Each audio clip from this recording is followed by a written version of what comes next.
दोस्तों आज के डेट में पावर स्टार पवन सिंह का एक काफ़ी धमाकेदार नई मूवी का ट्रेलर आने वाला है और एक नया गाना आने वाला है। बात कर रहे हैं हम पावर स्टार पवन सिंह की नई मूवी हर हर गंगे के बारे में। तो आज इसका ट्रेलर आ रहा है सुबह 11 बजे। आज इस ट्रेलर को रिलीज किया जाएगा cinema art Bhojpuri YouTube channel से और DRJ record Bhojpuri YouTube channel से। दोनों चैनल से ये ट्रेलर रिलीज किया जाएगा आज सुबह 11 बजे। और इस मूवी के बारे में सबसे दिलचस्प बात यह है कि ये एक पेन इंडिया मूवी होने वाली है। अब देखना होगा कि ट्रेलर कितने भाषाओं में रिलीज होता है। पेन इंडिया का मतलब ये नहीं होता है कि आप सिर्फ भोजपुरी में ही रिलीज करो, और भी काफ़ी सारी लैंग्वेजें हैं हमारे देश में। अगर पेन इंडिया आप मूवी रिलीज कर रहे हैं तो उन सारी भाषाओं में भी ट्रेलर को रिलीज करना पड़ेगा।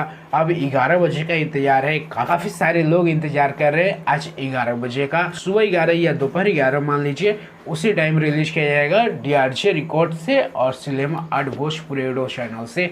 वही बता दूं कि ये ट्रेलर काफ़ी खास होने वाला है पावर स्टार पवन सिंह के लिए और हमारे भोजपुरी इंडस्ट्री के लिए, क्योंकि पावर स्टार पवन सिंह की लाइफ की सबसे बड़ी फिल्म होने वाली है हर हर गंगे। दूसरा अपडेट के बारे में बात करें तो पावर स्टार पवन सिंह एक और धमाकेदार वीडियो गाना आ रहा है जिस गाने का नाम है कैसन पियवा के चरित्रबा 2.0।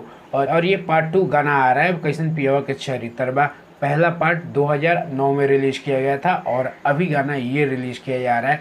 मतलब काफ़ी सारे updates power star Pawan Singh के अभी बैक टू बैक आ रहे हैं। हर दिन गाना, हर दिन मूवी का ट्रेलर, कुछ ना कुछ पावर स्टार पवन सिंह आप सभी के बीच में फेंक के आपको मार ही दे रहे हैं। तो काफ़ी लोग इंतजार कर रहे हैं, हम भी इंतजार कर रहे हैं कि कब आएगा ट्रेलर। बाकी चलिए इस वीडियो में इतना ही। आप क्या कहना चाहते हैं, कितना इंतजार है आपका इस ट्रेलर के लिए, एक कमेंट जरूर करिएगा। बाकी चलिए इस वीडियो में इतना ही। मैं डोनेट यादव, मिलते हैं किसी और वीडियो में, तब तक के लिए जय श्री कृष्णा।